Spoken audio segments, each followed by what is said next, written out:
Hello， 大家好，我是田秋姐。今天给大家分享一个奶香布丁雪糕的做法，过程非常的简单，新手看一次就会做。天热了，用来解暑非常的棒。首先准备180克的纯牛奶和30克的棉花糖，然后将牛奶倒入锅中，接着再加入棉花糖，小火加热，不停的搅拌，让棉花糖全部融化。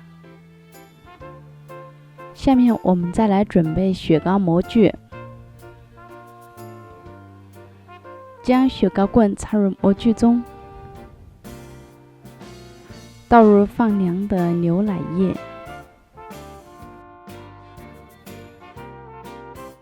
然后盖上模具盖子。我们可以将雪糕放入冰箱冷冻1个晚上，第二天再拿出雪糕，剥下模具，这样我们的奶香布丁雪糕就做好了。